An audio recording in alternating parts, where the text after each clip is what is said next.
This will not be an easy story to listen to, as much as it was not an easy story to read about or research. So, why do it? Because as the years pass us by, we start to forget our history. Sure, we know the big stuff, at least to some degree, but there's so much in our past that we have forgotten or never knew about at all. These people who lost their lives deserve not to be forgotten. It was May 18th, 1927, the morning hours. A small village called Bath in Michigan of just over 300. A farmer's house and outbuildings exploded. Then about a mile away, a 3-story schoolhouse in that small village was blown up not long after classes had begun at 9:43 a.m. according to the stopped clocks. The north wing of the building wrecked by dynamite. Then a car in front of the schoolhouse exploded. Approximately 38 children, the school superintendent, a 3rd-grade teacher, 2 bystanders, and the man in the car were killed. That was a fourth of the school children in this small town. The superintendent, E.E. Hike, had been speaking with the car's driver. When the car exploded, he had been killed immediately, along with the driver. The rear wheels and differential tossed across the road. Part of the car's framework was wrapped around a telephone pole some ways down and across the road. One of the bystanders who just happened to be walking by the school was Glenn Smith, Bath's postmaster, along with Bath resident Nelson McFerrin. Mr. McFerrin was also killed immediately. Smith was badly injured and would later die in the hospital. 38 pupils and 6 adults would perish. Upwards of 58 to 75 others seriously injured. The numbers are all over the place, as you can imagine, and an untold number of minor injuries. Of the 100 or so families in the village, there wasn't anyone who wasn't touched in some way by this tragedy. The school had children in grades from kindergarten through 10th grade, from Bath and from neighboring farms and areas where the kids were bussed in. So what on God's green earth happened? And more importantly, why? Why children? Why anyone? The murderer was 45-year-old Andrew Keogh. He was the man in the car in front of the schoolhouse. It was his home and barn that had exploded first. In addition to the children and adults in and around the schoolhouse, prior to all of that, he had killed his invalid wife, Nellie, although her death would be the last to be found. He had crushed her skull and killed her, putting her body in a hog crate before exploding and subsequently burning the house and outbuildings at their farm. He had just brought her home from the hospital days before, in the assumption that he was taking her to another hospital or similar place, and in fact had told her aunt that he was taking her to the home of a relative. When the aunt tried to locate Nellie at this relative's home, she wasn't there. She was never there. Instead, he had brought Nellie home, no doubt to be murdered, in line with his plans. The murderer was also the treasurer of the school district and found himself in financial straits. And with people finding themselves in what they deem to be a desperate situation, they do desperate things, no matter how nonsensical those things may be. And this was nonsensical to everyone but him. He was a college graduate and seen as one of the wise ones of the community because of his intelligence. He was also skilled in doing electrical work. But of late, people had noticed a change in him, a paranoia or a feeling of being persecuted. Though we don't know the true motive because he died, it was pretty easy to guess. The murderer was mad at a school tax that had been levied against him. The school tax was, in his mind, completely destroying his life. Later, a sign would be found on his property fence that read, "Criminals are made, not born."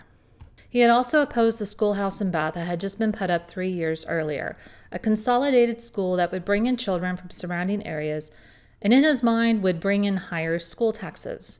His mortgage on the farm had been recently foreclosed. The holder of his mortgage said that the murderer had told her, quote, "If it hadn't been for that $300 school tax, I might have paid off this mortgage," end quote. When she had mentioned the foreclosing, he told her, quote, "Well, if I can't live in that house, no one else will," end quote. So he had then decided to punish that literal object of his rage. He went into the basement of the schoolhouse some days before, it was assumed, and installed electrical wiring connected to a time clock. His ultimate goal had been to destroy the entire schoolhouse and its more than 260 students and teachers. So why didn't that happen? One of the wires had short-circuited and didn't make its way to the other side of the school. But what he did was horrible enough.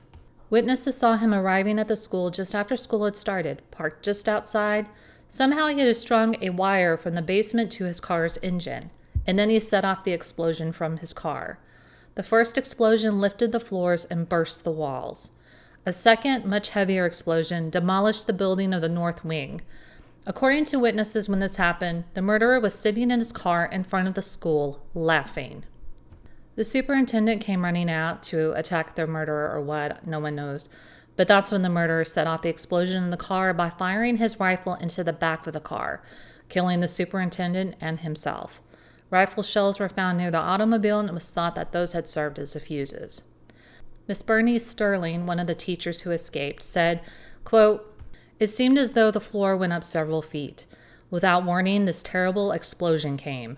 I saw the bodies of my children hurled against the walls or through the windows. Then I don't remember much what happened. The explosion stunned me, and I could not do much until help came." End quote. Normal attendance of the school is 200 plus. Remember, there were children bussed in from neighboring farms and small towns, as Bath itself was only about 300 or so. 5 children in one family were among the dead. There were about 90 children that were in the wing that had suffered the most from the blast. The Douglas Daily Dispatch, May 19, 1927. Quote, "Frantic mothers rushed screaming to the school grounds and struggled wildly with volunteer workers in an attempt to enter the ruins in search of their children. Fathers summoned from their places of employment joined the horror-stricken crowd and confusion reigned. Finally convinced that search in the ruins was being cared for by workers, the parents turned to a survey of the silent forms in the schoolyard morgue. A moan from a mother or a stifled cry here and there from a father, as a blanket was lifted, testified that another search was ended. Many of the mothers and fathers clasped in their arms the bodies of their children and carried them to their homes, refusing the services of ambulances and hearses that came from surrounding towns. A corps of nurses and several doctors came from neighboring towns, while 2 Lansing automobile companies and a Lansing construction company sent crews of men and trucks to aid in searching through the ruins. With the arrival of additional men, the work of removing the tumbled mass of brick and timbers became more systematic. The roof, which was shattered, and the piles of masonry were torn down and removed." End quote. The governor and his wife arrived at the scene, the governor tossing his coat aside and joining in to help with the physical work, his wife helping with first aid and comforting parents. Unexploded dynamite was carefully removed from the basement, periodically stopping the searches. Debris 10 feet deep was left there to look through. There was also some talk that due to the absolute intricacy of the wiring in the basement, that it was thought that the murderer had help. However, that thought didn't go anywhere because no one knew who the second party could have been. And 2, the murderer could have done it had he spent enough nights in the schoolhouse patiently wiring as he had done at his own home and property. May 19, 1927. The day after the explosion was spent much differently than normal. No usual hustle and bustle to get the kids up and out and headed to school. Instead, the parents were making arrangements for funerals. May 20th, 1927. Many burials of the victims were taking place on this date. Senator Cousins pledged monetary help to the families in the restoration of the schoolhouse. Citizens of the village of Bath and other neighboring towns offered any assistance available. Funerals were held in churches, the homes of the bereaved, farmhouses, any other neighboring towns, and in Lansing. Ministers from all over were called to help assist with services. The murderer's wife, who had been killed, was also buried. The murderer's remains were buried without ceremony and with very few in attendance. During the burials, the short main street was roped off to keep the curious from churches and homes of the mourning. Red Cross headquarters were filled with donated flowers, mostly from people who knew no one that died, nor any of the families. They just felt the need to provide a bit of beauty to the sadness and to pay their respects. May 26, 1927. Though the murderer had killed himself in his own purposeful blast, a coroner's jury of the Bath townspeople was still brought together after the fact to determine if he was sane or not. It took the 6-person jury of his neighbors 6 minutes to state he was sane. Washington Times, May 19, 1927. Quote, "Andy Keogh was smart," end quote. Despite their sorrow over the school disaster, the townspeople of Bath today paid that compliment to the man of twisted mind who had conjured their misery. Yes, he was smart. Maybe not neighborly, maybe not a good farmer, but surely smart, and he had a head for figures. By those who knew him in a community which counts every man its friend, is described as a slight, hollow-chested man of 45.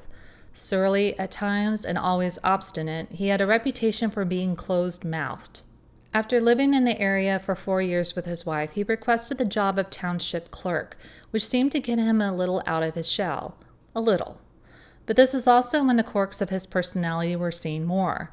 Hard-headed as anything, and unyielding in his views. As township clerk, he became part of the school board. His books were known for being neat and accurate. And then his stands against the young superintendent became well-known and not popular. The small town was proud of its new school. The school building he fought against, which did not align him with the townspeople. It was fairly certain that once his seat on the school board was up, he would not be renominated to the post. As already mentioned, he was quite an electrician, actually helping to wire the schoolhouse in its early days. Helping his knowledge of the structure of the building from the ground up also, no doubt. September 15, 1927. The new school year has started, held in a building near to the schoolhouse, partially exploded. The building where school is being held currently served as the morgue during the May 1927 tragedy. The old schoolhouse has not been touched, oddly enough. You'd think it would be demolished. October 3, 1927. Schoolhouse is still there, still in its bombed condition. Now, this is odd to me this many months later, so I'm not sure that this is true, but according to the Washington Times, 2 young boys were exploring the site, as you do when you're curious, kiddo, and found something that could have made the horrible thing that happened in May even worse. What the boys found and brought to everyone's attention was 244 sticks of dynamite under the wing of the schoolhouse that had not been destroyed. Apparently, the intention had been to incorporate the old building that hadn't been destroyed with a new building. Now, I thought from earlier stories that they had located this dynamite, and Ari knew then that his intentions had been to blow up everything. So again, I'm not sure this is accurate, that this didn't already happen like 5 months ago. August 18, 1928. Senator James Cousin built a new school on the site of the old schoolhouse. The town celebrated the dedication of the new building as well as you can, with bands playing, refreshment stands, and kids playing on new playground equipment. Reverend Scott McDonald, pastor of a nearby church that had been damaged in that May 1927 blast, and who lost his 13-year-old daughter in the bombing, said at the dedication, quote, "This is a solemn yet a joyful hour," end quote. March 27, 1930. The murderer's 80-acre farm, which had also been blown up by the murderer, has been sold at auction. Prior to sale, every inch of the land had been plowed to make sure that there were no wires or explosives hidden on the grounds. It's interesting to me what kinds of things push someone to do the unthinkable. This, from what people could glean, was to destroy the thing he believed was destroying his life and everyone within it. Had he just been mad at the school building or the school itself, he could have just blown up the schoolhouse on a weekend or at night. But no, he waited until school had just been convened. He wanted maximum destruction, and only through luck and or bad wiring, he didn't get that, but he got enough. In memory of all the children and adults, except the murderer, who lost their lives. In memory of all the families affected by these murders. Rest in peace.